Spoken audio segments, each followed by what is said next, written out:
Jesus Cristo, como o cristianismo conhece, é o principal símbolo cristão, segundo as Escrituras, o Filho unigênito de Deus. Claro, volto a repetir, segundo o livro sagrado dos cristãos. De acordo com a Bíblia, Jesus pregou a palavra do seu Pai durante a sua caminhada, realizou milagres e fez diversas demonstrações do homem divino que foi. Mas existe um lado obscuro de Jesus que você não conhece. Você já parou para pensar por que a Bíblia não fala sobre isso?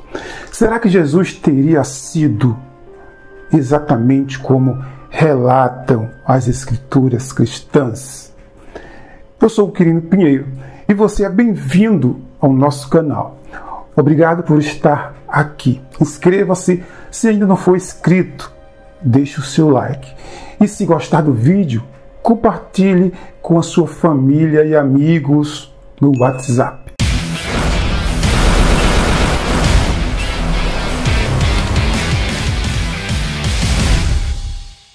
Bem, a maioria das coisas que se sabe sobre Jesus está somente na Bíblia, desde o seu nascimento.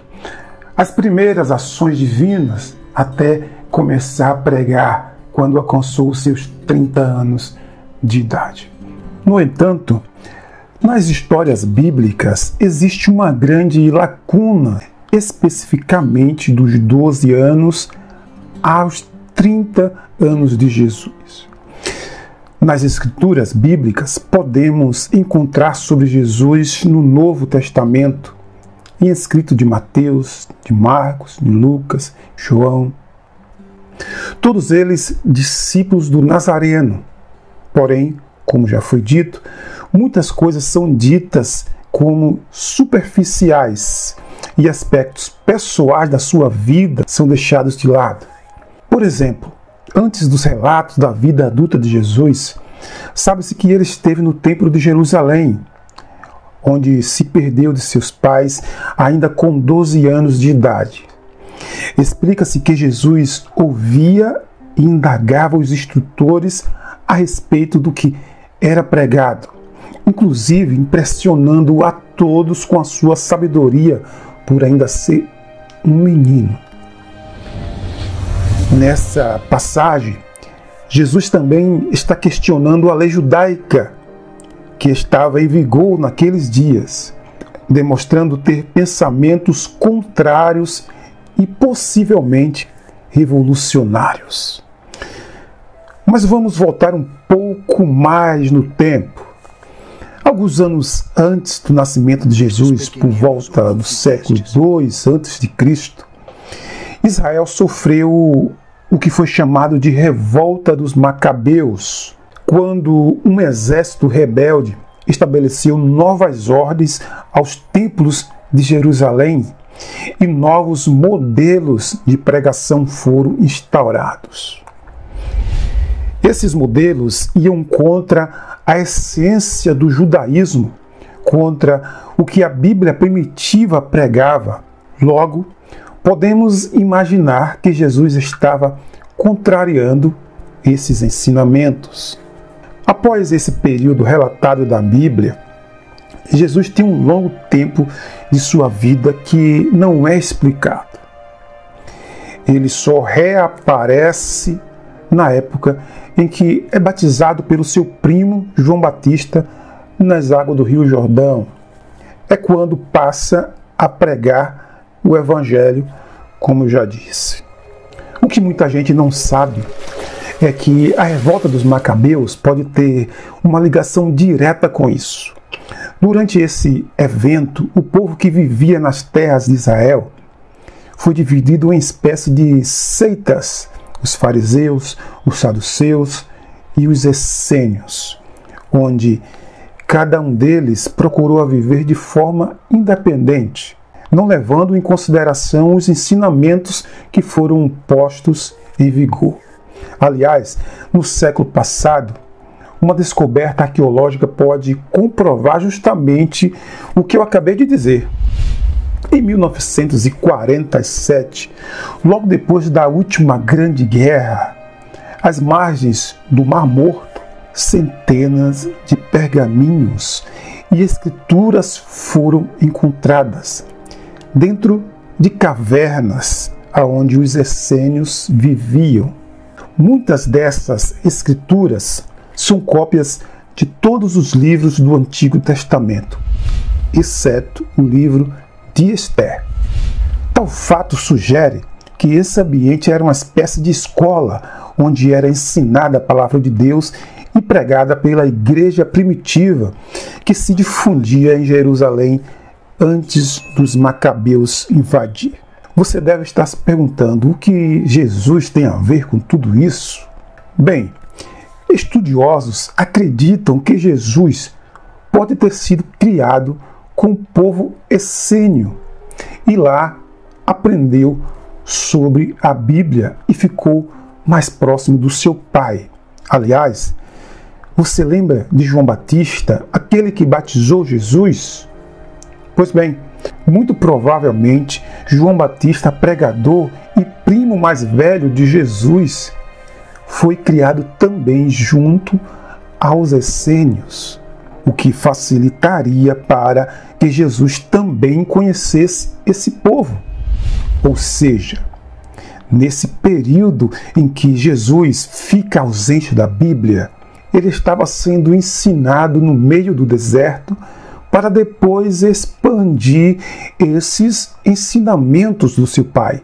Só que existem outros estudos sobre esse povo, o que abre margem para uma outra discussão. Principalmente porque o povo essênio era um povo apocalíptico.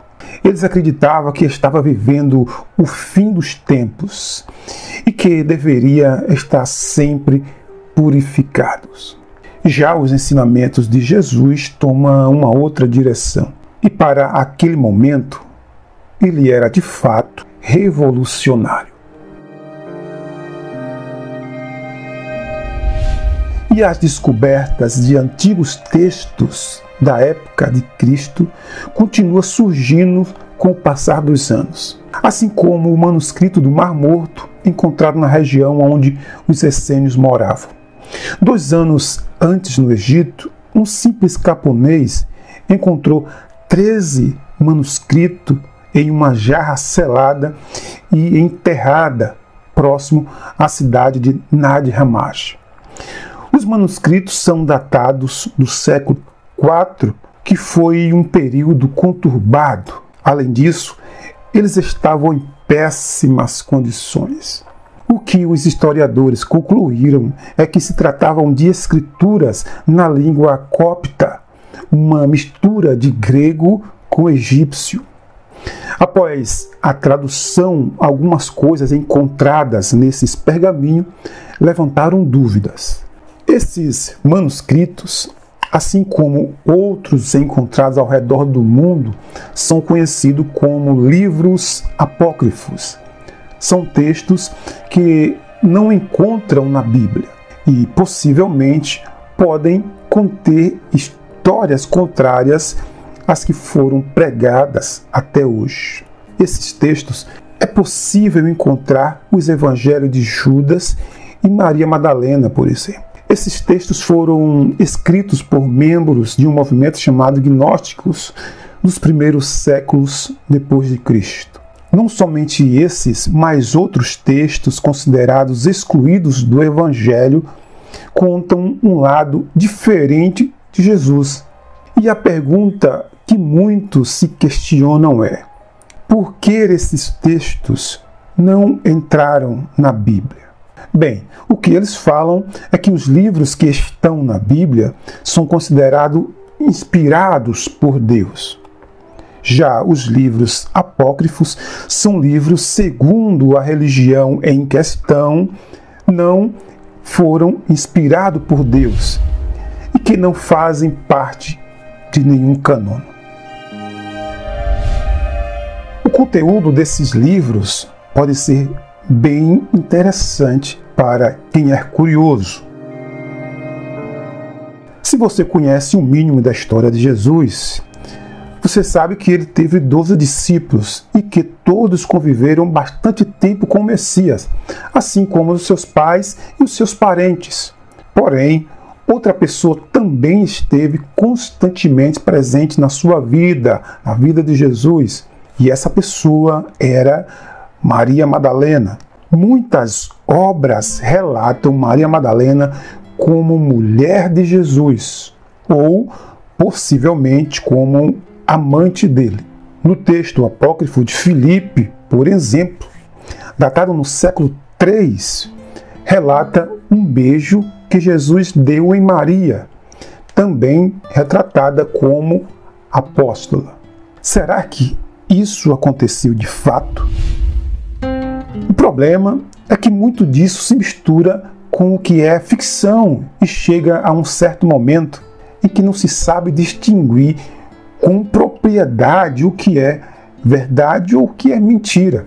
Em 1953, o livro A Última Tentação de Cristo fala sobre um suposto casamento entre os dois, assim como também o Código da Vinci de Dan Brown, que talvez é o mais famoso que fale sobre esse assunto. Em 2012, ocorreu a descoberta de um fragmento de papiro que fez com que diversos especialistas e historiadores acreditassem que, de fato, se falava sobre o casamento de Jesus. Novamente, não se sabe sobre a veracidade desse fragmento. Na quarta linha do texto está escrito que Jesus disse: "Eis a minha mulher." E na linha seguinte, ela pode ser minha discípula. Apesar da Igreja Católica rejeitar essa descoberta dizendo que se trata de uma falsificação, testes científicos revelaram que o papel data do século VIII e possivelmente é uma cópia de algum texto apócrifo que não entrou na Bíblia. Nas tradições católicas, ortodoxa e anglicana, Maria Madalena é tida como uma santa, justamente por ter vivido ao lado de Jesus de forma tão fiel até nos momentos de sua morte e por ter sido a primeira pessoa a vê-lo após a sua ressurreição. Contudo, de acordo com algumas histórias, Jesus e Maria Madalena se relacionaram e tiveram 2 filhos, chamados Efraim e Manassés. Após a morte de Jesus, com medo de ser perseguida, Maria fugiu para a França, onde sua descendência posteriormente governaria parte do país europeu. Já outra teoria, que de certa forma pode ser considerada mais simples, dizem que Jesus trabalhou com seu pai José e que exercia a profissão de construtor durante anos que não são citados na Bíblia. Inclusive, há algumas controvérsias sobre isso, pois na Bíblia Jesus é chamado de Tecaton, que muita gente concluiu que significava carpinteiro, mas que na verdade quer dizer construtor, onde Jesus viveu. As construções eram feitas à base de pedra, ou seja, Jesus e seu pai José trabalharam como pedreiros, lapidando pedras e construindo monumentos. Esse foi um trabalho duro e por 18 anos de sua vida, Jesus exerceu esse trabalho antes de ser batizado e revelado ao mundo como vocês conhecem. Essa é uma das afirmações mais simples.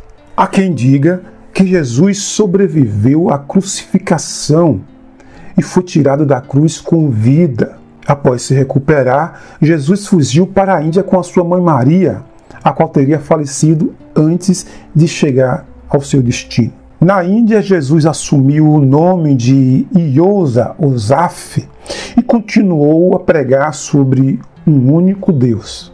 Isso até tem um certo sentido, apesar de parecer um tanto improvável. Tal ideia se baseia em alguns fatos e monumentos históricos, como, por exemplo, um túmulo situado na cidade de Srinagar, a capital de Caxemira, na Indiana, que seria de um judeu e viveu e pregou por lá por muitos séculos. Eu vou ficando por aqui. A gente se vê no próximo vídeo aqui neste canal. Inscreva-se e ative o sininho para não perder nada do que acontece por aqui. Luz e sabedoria para todos nós. Até o próximo vídeo. Fui.